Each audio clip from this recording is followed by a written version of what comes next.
Bismillahirrahmanirrahim. Qala mu'allif rahimahullah ta'ala, dan sebagaimana kata Syekh Ibn Athaillah itu. Betul. Anta ila hilmihi iza ata'atahu akhwaju minka ila hilmihi iza asaitah. Situ betul. Cakap betul, senyap. Nak kata bisu tak bisu kan.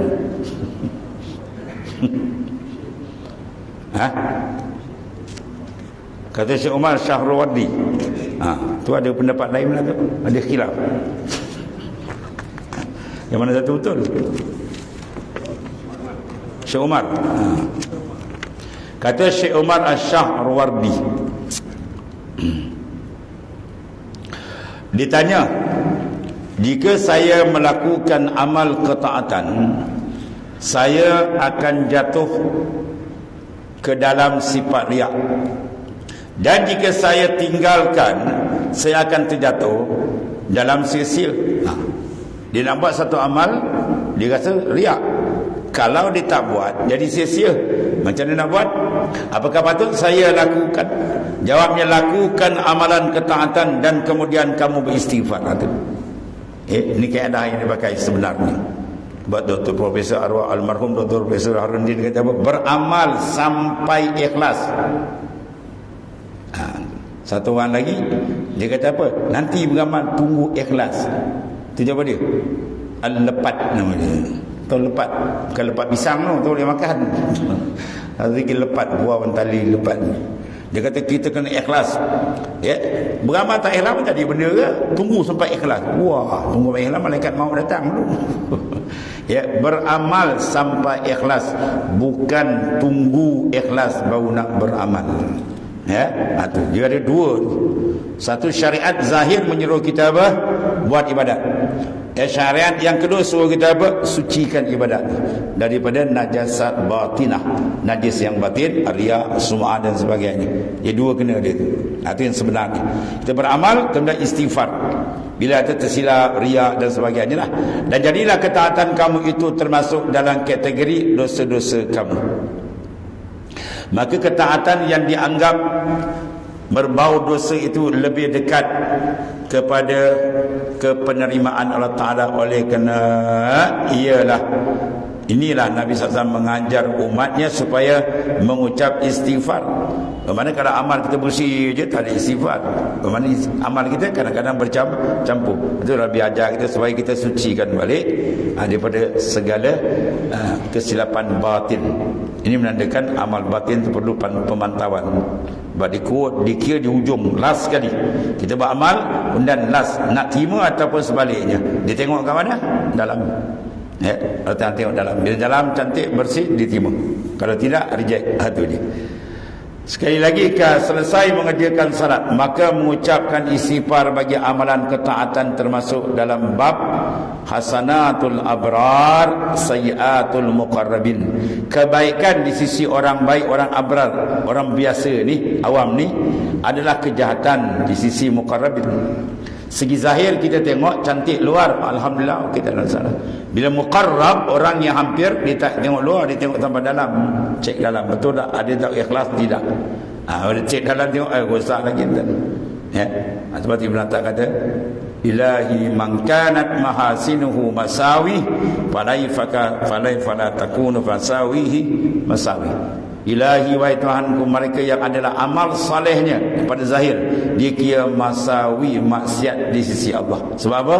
Liwujudil afat, ada penyakit dalam, tidak ikhlas. Tak ikhlas dia pecah kan, riya, semua atakan macam-macam masuk. Segi zahir elok, tapi sayyatul muqarrabin, bagi orang yang muqarrabin, yang dekat dengan Tuhan, maka dia berhati-hati luar dan dalam. Bagi orang yang jauh dengan Tuhan, dikira luar ni cukup dah kan. Di syariat yang zahir, dikira luar, dalam dia tak berbicara. Ini banyak tertipu dengan amalan. Orang yang banyak besok di akhirat menganga, tahu menganga kalau bahasa kita. Masuk akhirat, mana amal aku tak ada ni. Buka amal tak ada, habaan mansurah, amal macam habu yang bertebangan kosong. Sebab apa? Li'adamil ikhlas bil a'malihim, kerana tidak ada ikhlas dalam amal. Betul, amal ikhlas merupakan apa? Ruhul ibadah. Ruh bagi ibadat wujudul ikhlas. Wa ruhul ikhlas at-tabarri anil hauli wal quwwah. Ruh bagi ikhlas, dia ada dua lapis kan. Ruh bagi amal ikhlas. Satu lagi ruh bagi ikhlas ialah at-tabarri anil hauli wal quwwah. Kita berlepas hati kita daripada haul dan kuah kita. Bahawa kita buat ibadat, jangan nampak kita. Jangan nampak handal kita, bijak kita, tenaga, tak matikan semua tu. La haula wala quwata illa billah. Semua tu minallah, dari dia bawa selamat. Barang siapa menghisapkan dirinya secara demikian, ya, nasaya akan suci segala anggotanya, bercahayalah qalbi hatinya, dan tajalli Tuhannya. Mana dia akan dibukakan. Bila apa? Dia memandang lagi amalan dia masih ada makna kekurangan. Sebab tu lepas sembahyang kita istighfar, astaghfirullahalazim, ya. Setengah banyaklah istighfar digunakan. Setengah dia menggunakan apa? Istighfar daripada kesilapan bil ibadati ada dalam fasi 99 nafas ke dalam ibadat yang silap, ya Allah ampunkan, ya. Sebab tiap-tiap orang yang sembahyang tidak semesti ia khusyuk. Ada dapat separuh, ada dapat suku, ada dapat 80%, macam-macam lah. Itu mengikut kekuatan rohani dia dengan Allah. Kuat rohani dengan Tuhan, tinggi martabat kedudukan dengan Tuhan. Kalau tidak, seterusnya lah sebaliknya. Jadi murakabah hatinya akan Tuhan. Itu dalam hadis sahih Nabi kata, fa illam takun tara fa innahu yarak. Fa innahu yarak. Sesungguhnya Allah Taala memerhatikan kamu. Keperasanan kalbi kita dengan Tuhan melihat, itu dipanggil murakabah. Raqib annallaha yarak. Murakabah kerana Taala sentiasa melihat kamu, dan penglihatan Tuhan tepat, detail, ya, tidak ada tersembunyi, dan setiap nafas, tidak ada satu saat pun terlepas kita daripada takluk sifat basar Allah Ta'ala yang kita mengaji dan usuluddin kan. Allahu yattasib bil basar. Allah Ta'ala bersifat dengan sifat basar, melihat, yang qadim, azaliyun, baqi. Sifat itu sedia kala dan kekal, ya, di sifat yang maha sempurna. Habis itu. Jadi perasaan mana? Kita kena ada keperasanan. Jangan kita tak perasan dengan Tuhan. Itu bahaya. Ya, hati kita kena ada keperasanan. Apa keperasanan dia? Antara dia sedar kita sedang dilihat pandang di mana saja kita berada. Zahir dan batin kita. Setiap perbuatan sehingga jadilah ia tatkala menyembah Tuhan serasa seolah-olah melihat Tuhannya itu. Mana kuatnya rangkaian kalbi dia dengan Allah Ta'ala, serasa macam apa? Dia melihat. Yang tu dia nak ka'annaka tarah. Itu disebut dalam hadis yang sahih daripada Nabi sallallahu alaihi wasallam bila ditanya oleh Jibril alaihi salam, "Ya Muhammad, akhbirni anil ihsan." Ceritakan aku apa itu ihsan. Lalu Nabi berkata, "Al-ihsan an ta'budallaha ka'annaka tarah." Ini kau ibadat seolah kamu lihat. Fa illam takun tara fa innahu yarak. Kalau tidak begitu, tak dapat, bawa sikit, kamu kena sentiasa merasakan kamu ditilik pandang oleh Allah. Itu murakabah. Itu dua-dua tu dipanggil maqamul ihsan. Bila tamkin dua-dua keadaan itu dalam kalbi dia, itulah kedudukan kalbi setiap saat, maka dia duduk dalam gulungan wasil. Gulungan wasilina ilallah, ya. Dan jika tiada melihat, dia meyakini bahawa Allah melihatnya. Ini murakabah. Murakabah apa? Dia sentiasa terasa dia dilihat oleh Allah di mana saja, darat, laut, pejabat, di seorang, di ramai, sentiasa tu syuurul qalbi. Ini benda kalbi penting ni. Keperasanan dengan Allah ini dipanggil syarat besar untuk seorang itu masuk pada gerbang makrifat yang khassah. Kalau dia tak perasan, bahaya. Yang tak perasan ni kebanyakan orang yang duduk tauhid tauhid dia hanya membina akidah, tetapi tidak diberikan muka syafah.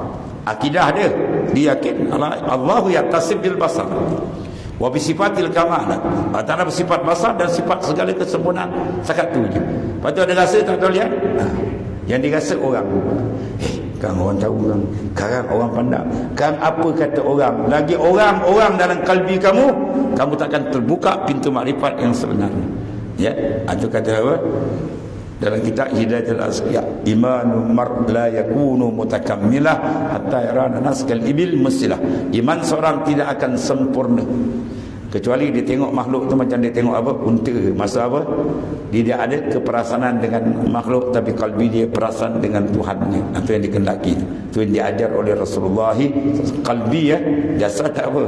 Kalbi yang kena mahal ni hati, roh, sil. Dia yang boleh makrifat sebenar dengan Tuhan.